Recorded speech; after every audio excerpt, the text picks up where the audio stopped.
Hi, everyone. Thank you for joining me.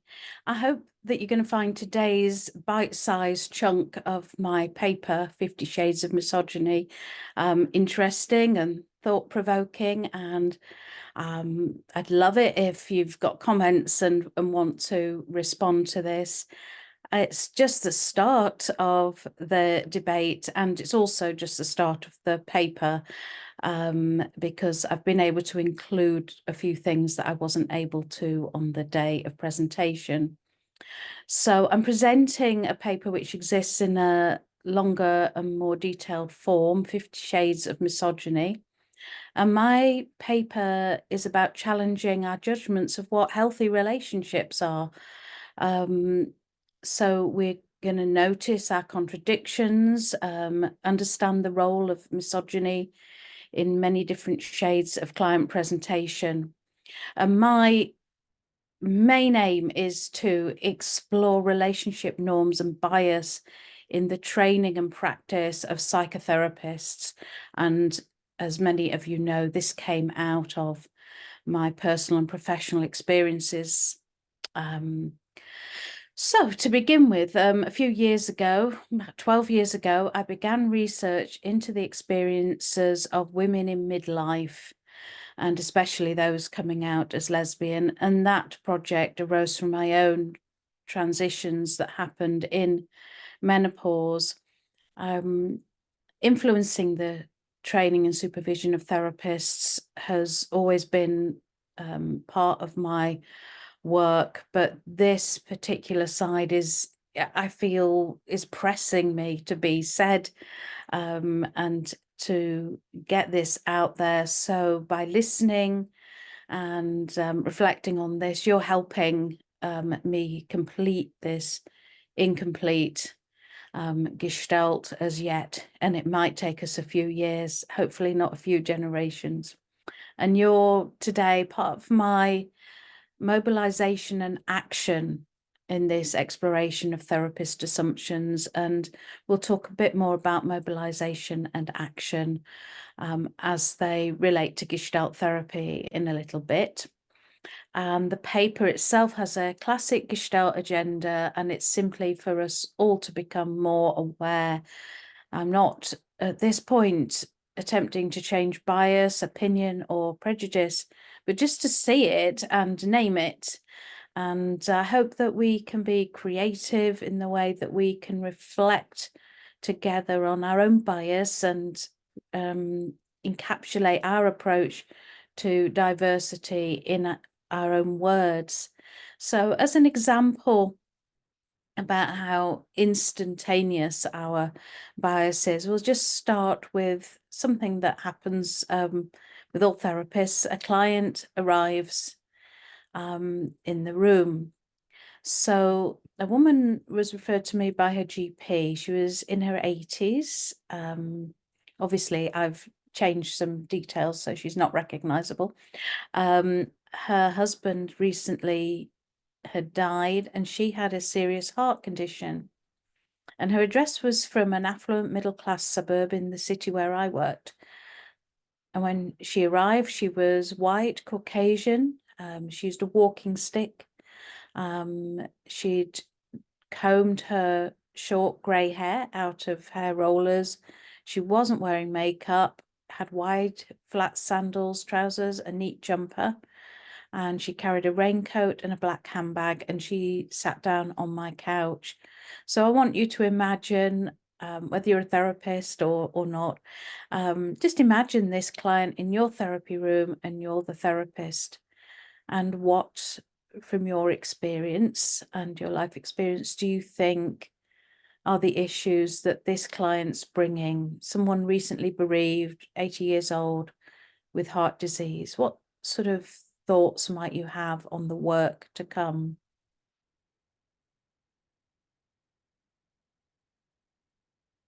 And now take a moment. Where do you think you might be 10 weeks into the therapy? What do you think you might be discussing?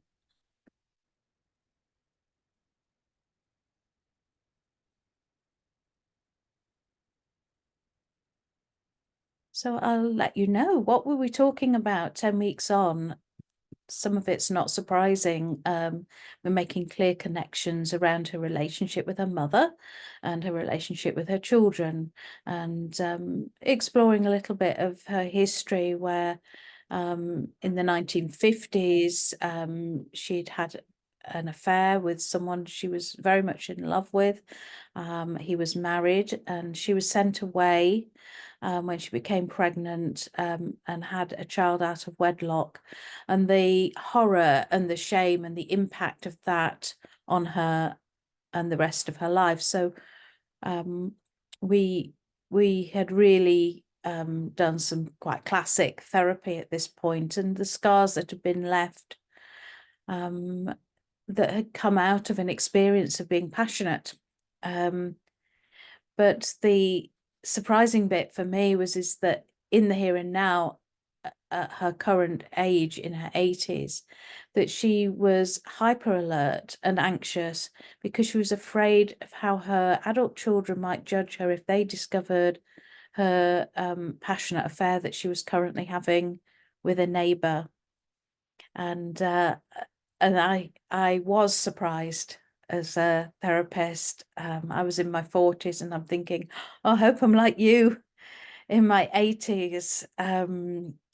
So I knew I'd made assumptions about the content of our sessions. I thought they were going to be about bereavement and anxiety and coming to terms with mortality and so on. And I quickly realized that this was an ageist and sexist assumption.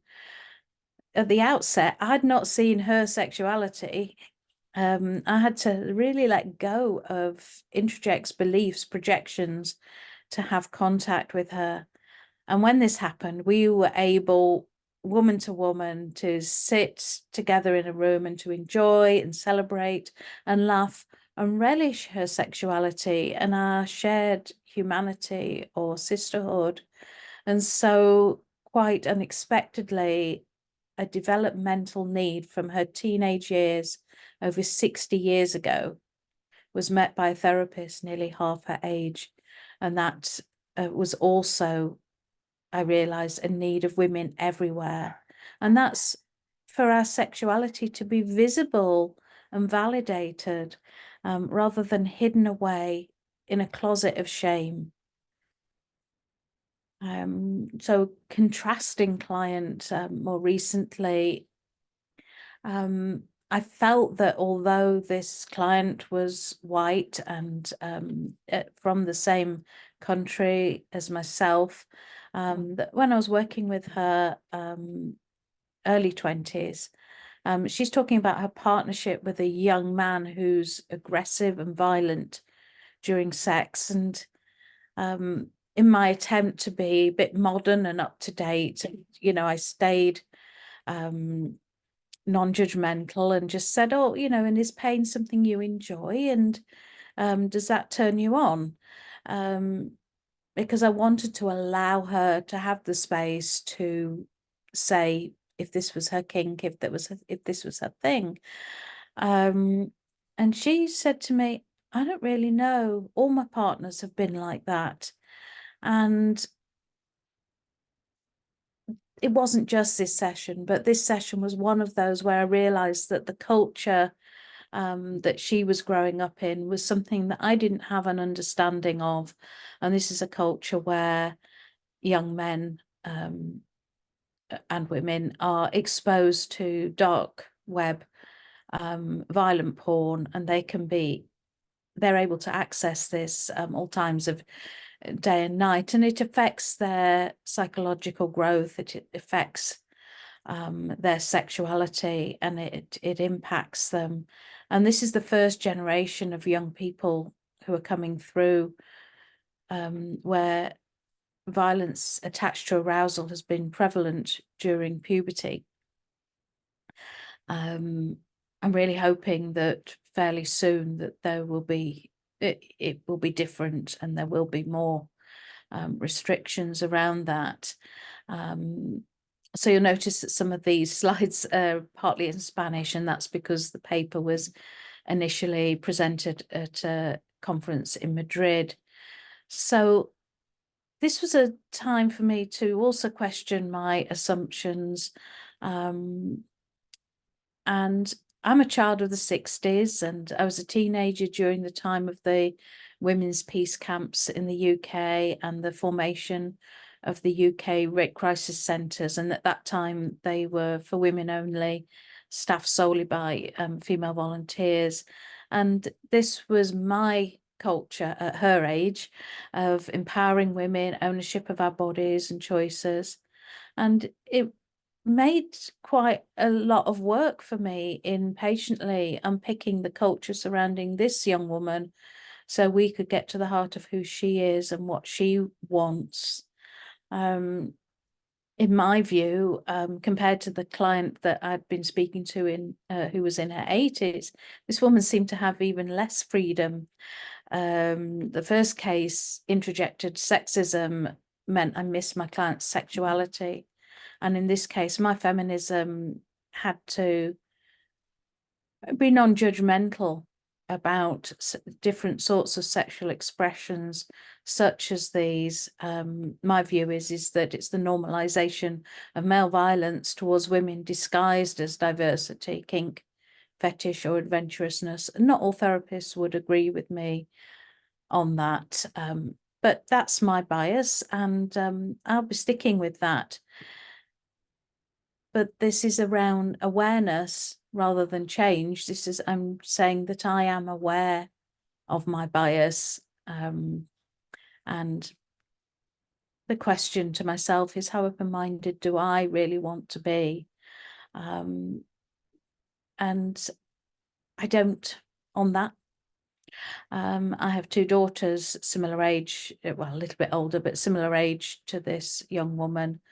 And I have my views on what healthy relationships are. So I suppose part of what I'm saying is that I want us to all acknowledge that we have bias and rigidity, and we hold on to a sense of what we think is healthy and not healthy. And today I've just got time to work with you or talk to you about this first part of the paper, which is about safety within chaos. And it's a theory, or my theory, about why we create relationship norms using an existing model that's in starts in family systems.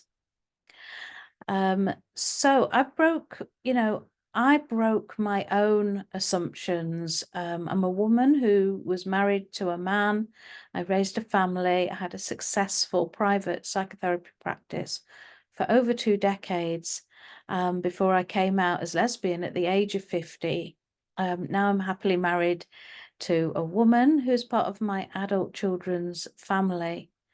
But to get to that place, I broke my own assumptions about myself, and I broke other people's assumptions too. As my new life evolved, I was initially surprised to find that lesbians aren't free of internalized misogyny, nor is the LGBTQIA plus community. And I hadn't left my battle behind by leaving the heteronormative culture or not being involved closely with men. And I think I've already said, this is a call to awareness rather than change at this point. So why are we so attached to introjects? Introjects roughly means internalization rules. Why are we so attached to introjects regarding relationships in particular? Why are they a particular trigger to bring out rigidity in us? And I think that relationships are us at our most vulnerable. We're talking about survival, attachment, and unconscious processes that begin when we're born, when we're very, very young. So borrowing from the family systems theory, the safe and uncertain grid gives us a clue as to why we might choose introjection over curious exploration and why we might inhibit ourselves from a natural curiosity and exploratory approach to sexuality. And I'm combining my use of this family systems grid with attachment theory and some basic neuroscientific understanding of the fight-flight response. From a Gestalt perspective, it fits well with our theories on chaos and also the creative void within the Gestalt cycle. So Barry Mason developed this safe and uncertain grid, and it's used to aid reflection on how we all respond to risk. So you can see here there's 4 positions on this approach, and we link being certain about things to feeling safe.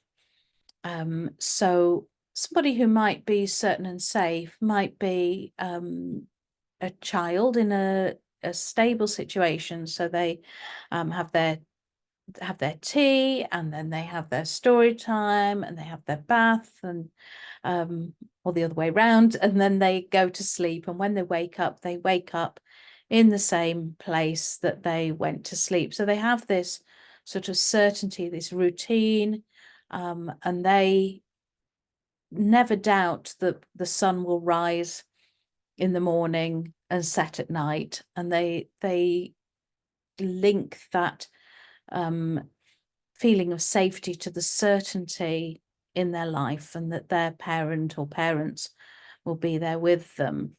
As we become adults, of course, life starts throwing us all sorts of uncertainty and unexpected situations, and this is when usually as human beings, we move to the certain and unsafe part of the grid, or the uncertain and unsafe part of the grid. We start to feel anxious.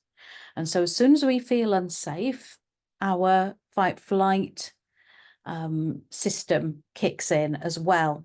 What we're really aiming for is for this uncertain and safe part of the grid, the one on the top right there. And this is where we've unhooked certainty with a feeling of safety. And I use this grid so much with clients, probably more than I even use the Gestalt cycle. But this is where we know life is uncertain, but we feel a safety in terms of our capacity, our internal capacity, and maybe the support systems around us, that we can live through and cope with uncertain times. But we're bound to feel at times and notice that we go into unsafe and certain, or unsafe and uncertain parts of the grid.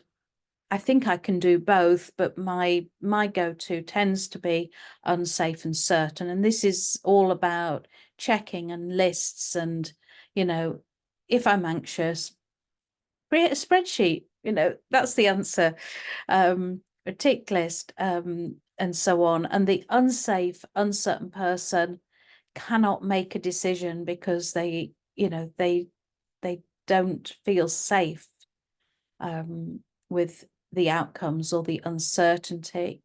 And I'm going to be applying this to, you know, relationships. So what might be useful for you right now is to just think about that grid and where your anxiety, where uncertainty pushes you to.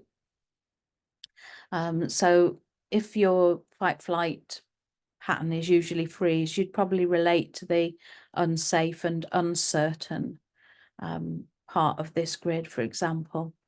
And my argument is that relationships bring about uncertainty. The truth is that relationships aren't guaranteed. So the uncertainty is, in so many ways, is a gift to us. And I think that, again, I think that menopause, I think midlife brings us a lot of uncertainty. The changes coming up bring us the uncertainty. And feeling uncertain might be a parallel to what Carl Rogers calls... Am I even recording this?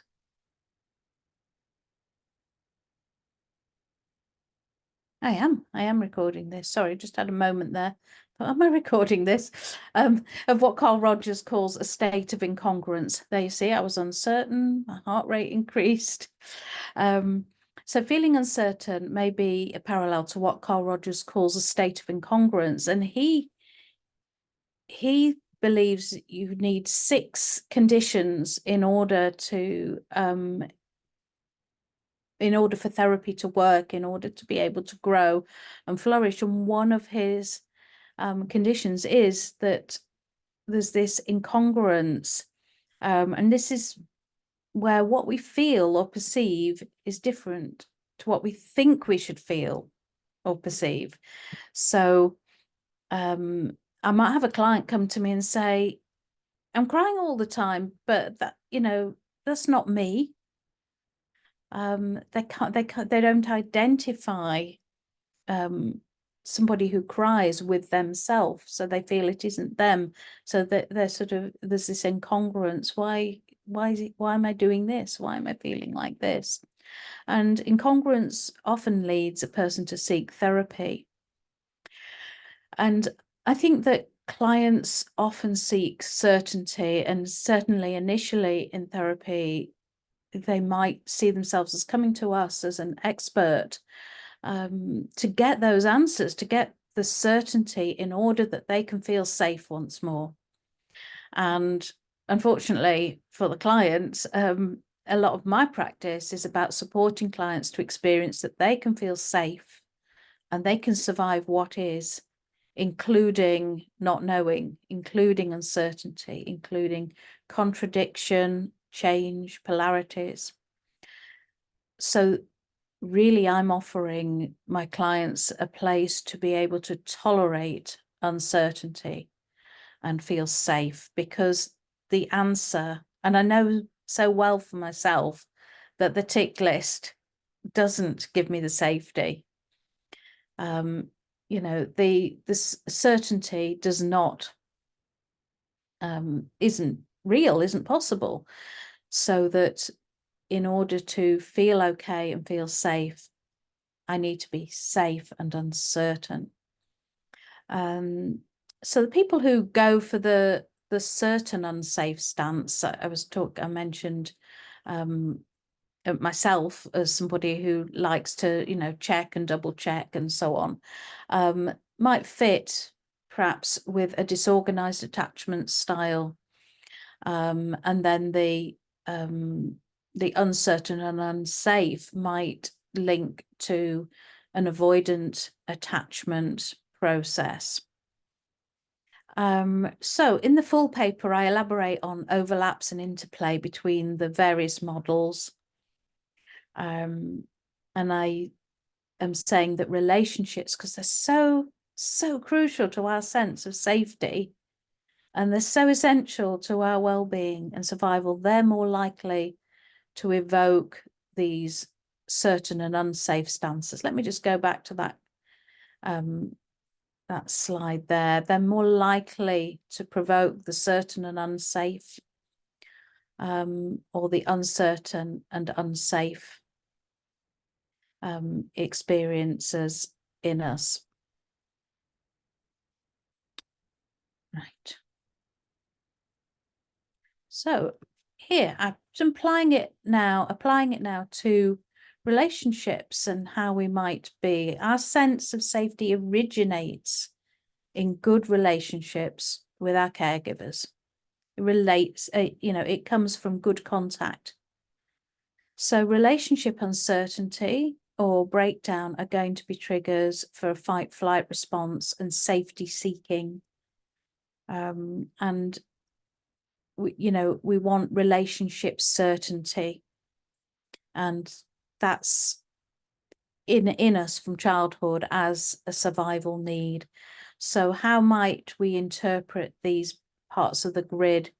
So what I came up with is that this certain and safe person in the relationship just believes in always and forever. It is, you know, status quo, no change, no uncertainty. And other people who go into the certain and unsafe are, I'm doing my relationship perfectly and by the book. They'll literally have read the books and they're making sure that they're doing it properly. And that makes them think, therefore, their relationship will never break down and never end. The uncertain and unsafe person, the extreme version of that would be they're still waiting for the right person. A sort of more subtle version might be not really engaging in the relationship. And then the place that we're aiming for psychologically is enjoying now, trusting my capacity to cope with whatever comes from this relationship. Now, human beings often believe they will remain in close attachment to someone forever. This certain and safe, and we promise to do that, don't we? And knowledge of divorce statistics or the psychology of change is disregarded in favor of a feeling of certainty, and I'm absolutely a sucker for that. I've been married more than once, and I enjoy my belief in everlasting love, always and forever. And this is where there's some of that sort of contradiction. I know one thing, but I'm going to stick to a certain and safe belief as much as I can in my life. And that's because, I understand this. It's part of my certain and unsafe stuff going on, which arises from insecure early attachments. And I'm not attempting to be other than who I am. That's my attachment pattern and process. But I am a bit of a stickler for awareness regarding what I do and why. I always seek awareness for me and for you. And that's my approach today with you. I'm offering encouragement to remember our feelings aren't right or wrong, good or bad, superior or inferior. Some of us are not more evolved than others. We all have our unique history and we all have our ways of being. But it can help life, it can help relationship if we can begin to stay with our feelings of anxiety, of uncertainty. And that ability to expand our awareness, that's our superpower. Okay, that ability to stay with a compassionate understanding of ourselves means that we have more choice because we're aware and we can take into account the many things, including the consequences of actions. And we don't have to have knee-jerk reactions to things. So I do want to come back to sort of bias and prejudice around relationships. And the person who responds to feeling unsafe by seeking certainty, similar psychology to myself, will prefer facts to opinions. And feeling unsafe, if they're feeling really wobbly, it might make them translate their opinions and reframe them as facts. So some of this, okay, we might one example that I use from nonviolent communication is you might say to a child, you might say, if you don't brush your teeth will fall out. Well, that's an opinion. The fact is it's really important in terms of preventing tooth decay to brush your teeth regularly. That's sort of, that's a fact. But people, when they're in the certain and unsafe place, and we can see this in war, in all sorts of conflict, begin to think in the dualities of good and bad, right and wrong, healthy and unhealthy. And a lot of you know that I get really frustrated with people applying labels to other people and thinking that certain behaviors are red flags in themselves. I'll explain a little bit more in another video, but my stance is that it's a case by case evaluation. So a therapist faced with an overwhelmed client who's in the unsafe, uncertain sector of the grid, a client perhaps prone to inertia or rumination might desire to provide certainty, or the client might demand certainty. And clients very often hope that the perceived expert can banish the discomfort of chaos. And lack of relationship safety triggers the fight flight, and fight flight means we then fall into the rigidity of bias and prejudice. Okay, so I'll move on to the next slide. I'll let you, if you want to read this quote and I move on from it, you can press the pause button, because I'm going to move on to one of my favorite sayings: relax, nothing is under control. And so this is why I think that therapists perhaps forget their training. Gestalt therapists are trained to be relaxed and have an open curiosity. But when it comes to relationships, sometimes we might shift into bias. And when it comes to the sort of support groups, for women coming out later in life, for example, or any support groups around relationships, there's this tendency to start labeling and start deciding whether people are right or wrong. But if the therapist or the support person can retain, if we can retain our open curiosity, we begin to model that we can feel safe, even though relationships aren't guaranteed to be predictable. And there's also the therapy relationship, which is always reflected on by therapists like myself. Through the therapy, we can work on our relationship with the client. Can our client feel safe with us, despite the fact that we're human and we're in constant change and fluctuation ourselves?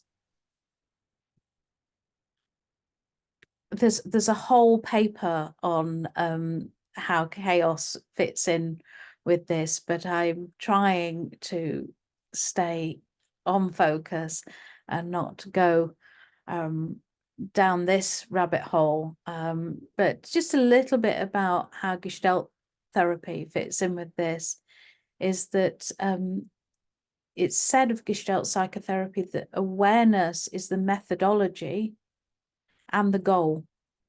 So we're not trying to change, we're allowing ourselves to become aware.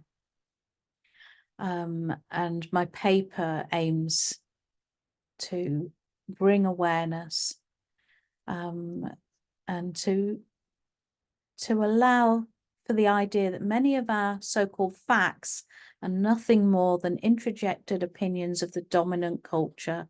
And this is why popular psychology at the moment has an overuse of terms like narcissistic or gaslighting or love bombing and so on. And that those terms can be useful. I'm not saying they're not helpful, but the quick labeling of anything that scares us isn't so useful. And it can be that then this dominant culture becomes norms, and that when they're applied to relationships, it strengthens the status quo of oppression in society and the status and power of the shrink.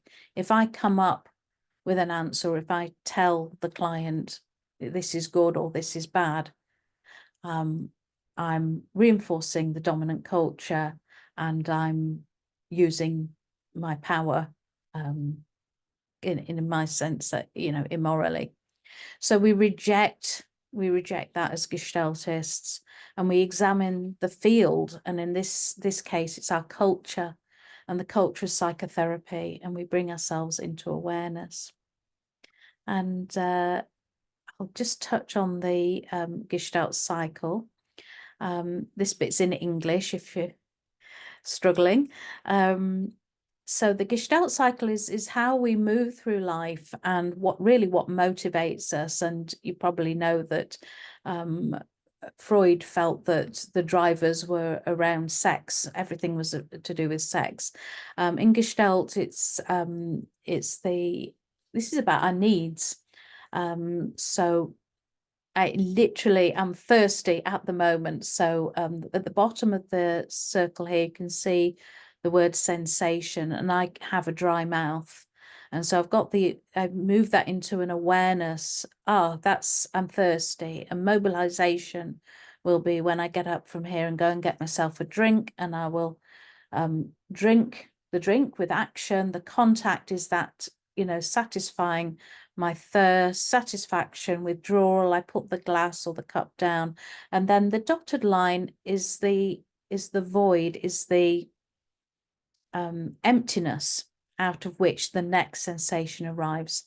And there's some more complexity around this that I won't go into, but the importance here is that we withdraw from the society, the norms we're given, we withdraw from society, and that we go into a place of not knowing and of nothing, in order that we can create our awareness out of our lived experience, our sensations, what's happening for us, and so we apply a model to us rather than applying ourselves to a model, if that makes sense.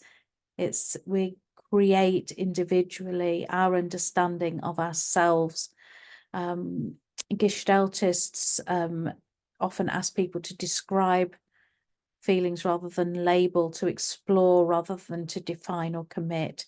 And so for me, Gestalt therapy feels particularly suited to fluidity and to polarities coexisting, contradictions, opposites, and to allowing what emerges to be what emerges.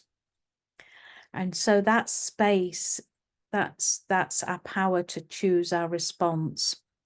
And if we have a knee-jerk reaction, that space doesn't happen. Our response is our knee-jerk fight-flight response. So by giving ourselves space to reflect, we're more able to choose. And that's what therapy does. And I hope that that's what this non-judgmental space, even on this video, is allowing, which is, it's okay for us to have beliefs and internalized rigid points of view, but I'm really inviting us to let's bring it up, bring it out. Let's have a look at this and see what we're doing with that. Now let me see, I might have had something I wanted to say around that. So the Mason's uncertainty, his grid, that fits with the void bit in the Gestalt cycle, that necessary place to allow sensation. Okay, and that tolerance of the void. And the void's also a parallel with chaos, and we release society's norms. Okay. So when I'm teaching students relationship skills at university, I've made it into a sort of a 3-point process, but I'm just going to invite you to have a look at this step 1. This is before we go anywhere, is we manage a nervous system and our threat system. So a part of my relationship workshop is actually an anxiety workshop, which is how to manage your anxiety, because then you get the awareness rather than the knee-jerk reaction, and then you can make these moves. You can come into an uncertain and safe stance.